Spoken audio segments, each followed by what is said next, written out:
Et je vous propose tout de suite d'aller voir Jean-Charles Gillet, qui est directeur de la CPAM de la Somme. Je suis là.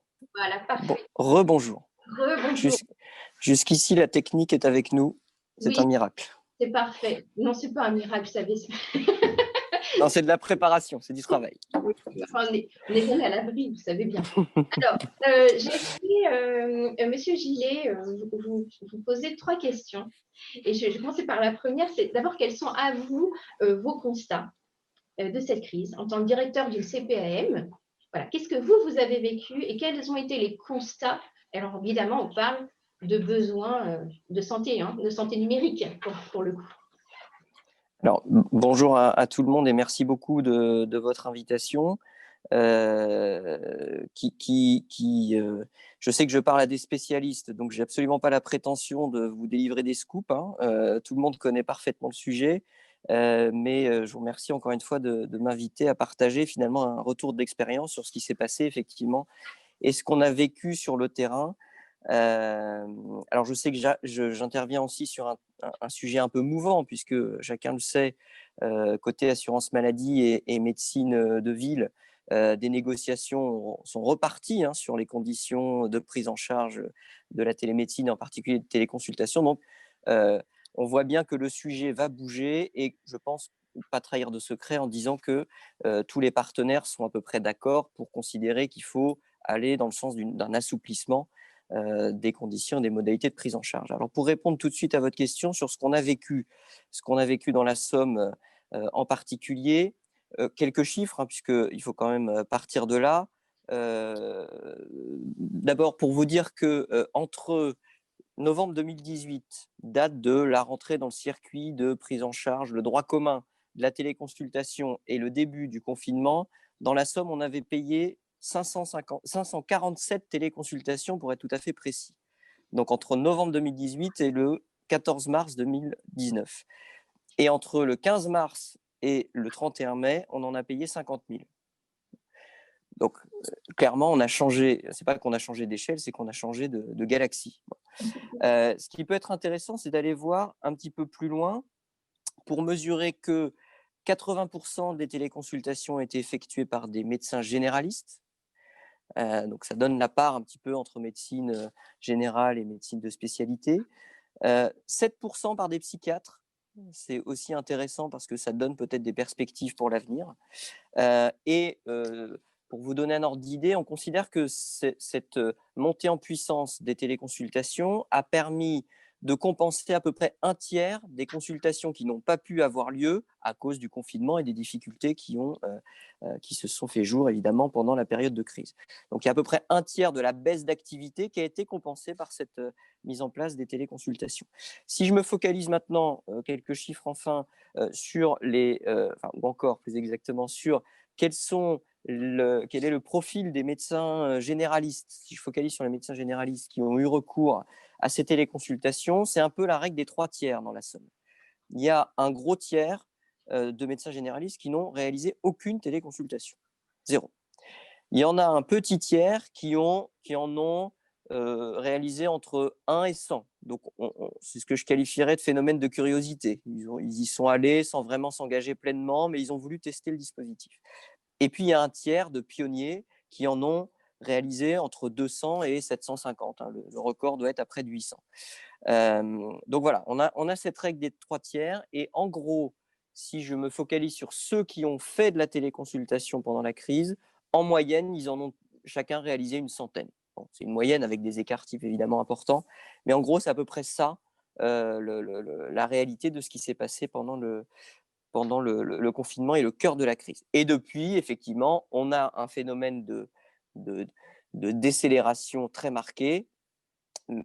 Pour vous donner un ordre d'idée, on est aujourd'hui à entre 10 et 15% de l'activité des médecins généralistes qui se fait en téléconsultation. Donc, c'est plus du tout au niveau de ce qu'on a connu, mais c'est pas non plus, on n'est pas du tout revenu à l'état antérieur. Voilà pour vous donner un peu le panorama de ce qui s'est passé. Très bien. Merci de ces constats avec des chiffres là, qui sont vraiment intéressants, sur lesquels on pourra rebondir d'ailleurs au fil des discussions. Et alors vous, en tant que CPAM, Quelles actions vous avez conduites? Peut-être vous avez détecté des freins qui restent à lever?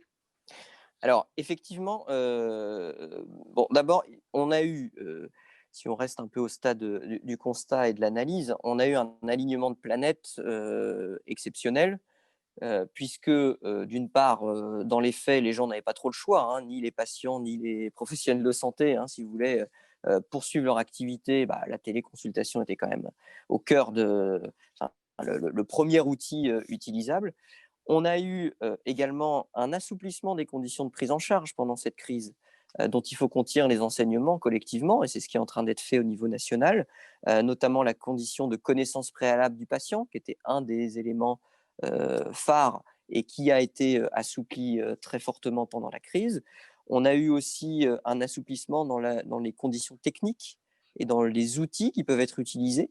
On a même rembourser les téléconsultations par téléphone, ce qui est quand même, ce qui montre quand même le niveau de sensibilité de la crise que nous avons traversée. Et puis, il faut quand même qu'on se le dise, la prise en charge à 100% par l'assurance maladie et le tiers payant qui en découle a été quand même, enfin, en tout cas de mon point de vue, hein, et sans faire d'assurance maladie centrisme, une des conditions quand même essentielles pour faciliter ce déploiement à une vitesse aussi rapide de la téléconsultation.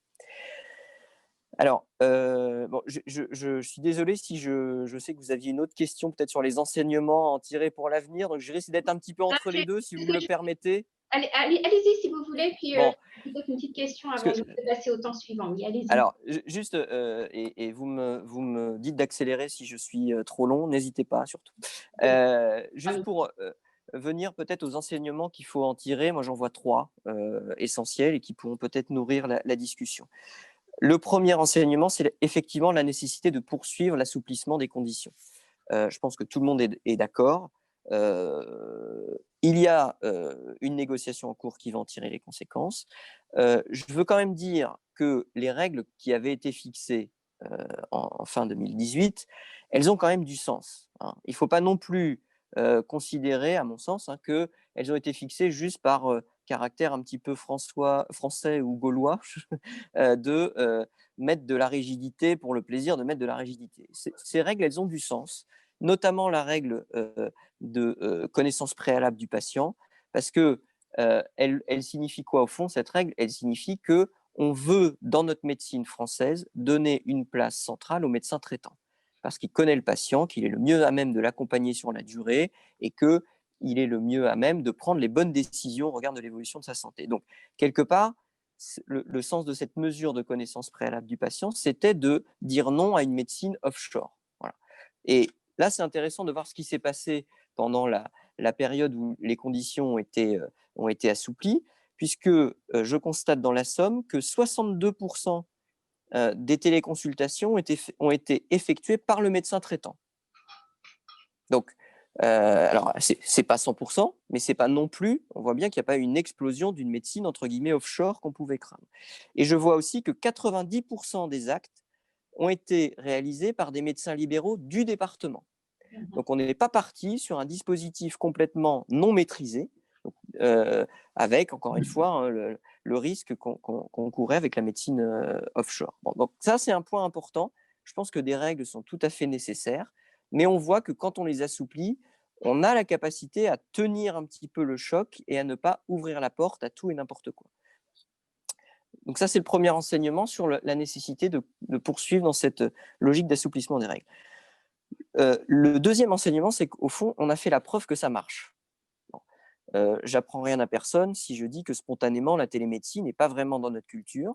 C'est pas forcément dans la culture des professionnels de santé dans leur formation. C'est pas dans la culture des patients. On a besoin de voir son médecin. Et je vous parle même pas de la culture de l'assurance maladie. Bon. Donc, clairement, c'est pas dans notre culture.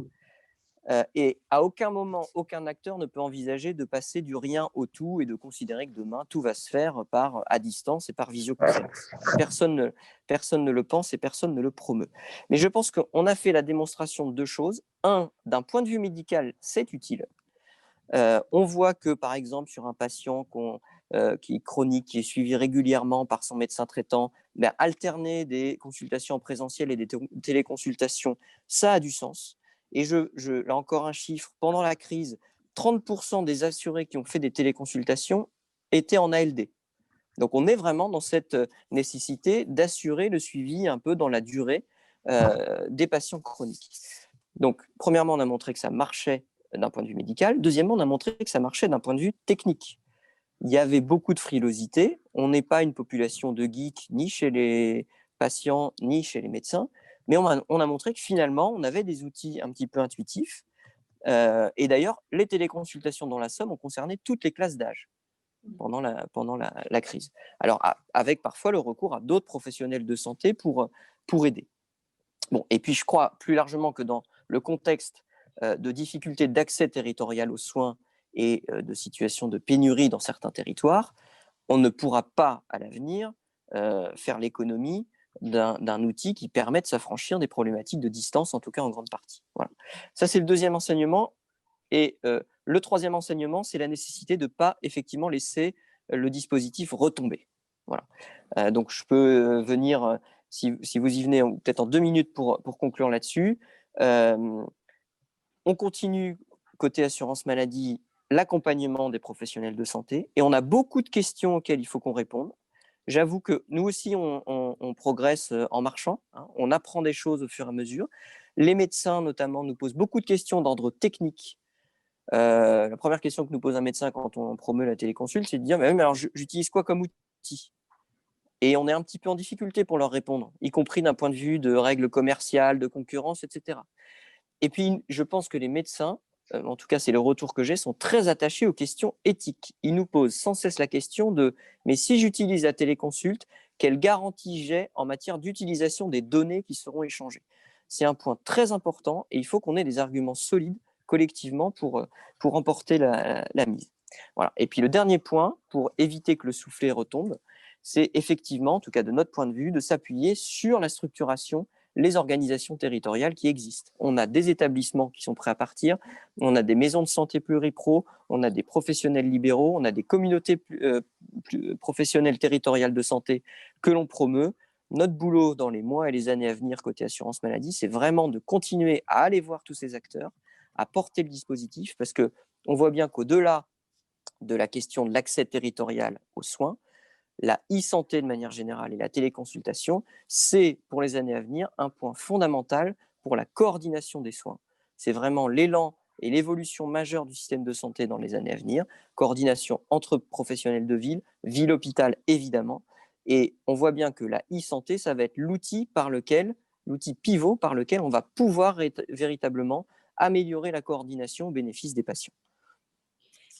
Merci vraiment de toutes ces informations chiffrées, précises, et puis aussi, vous avez traité vraiment un large spectre des aspects organisationnels aux aspects techniques, les aspects d'accompagnement aussi. Hein, on vous pose beaucoup de questions, donc ça c'est ce qu'on entend un peu partout, hein, beaucoup de questions sur les outils, beaucoup de questions sur les pratiques, sur la sécurité, et puis sur aussi l'efficacité médicale. C'est vraiment l'objet du travail que l'on a mené avec le collectif Téléconsultation.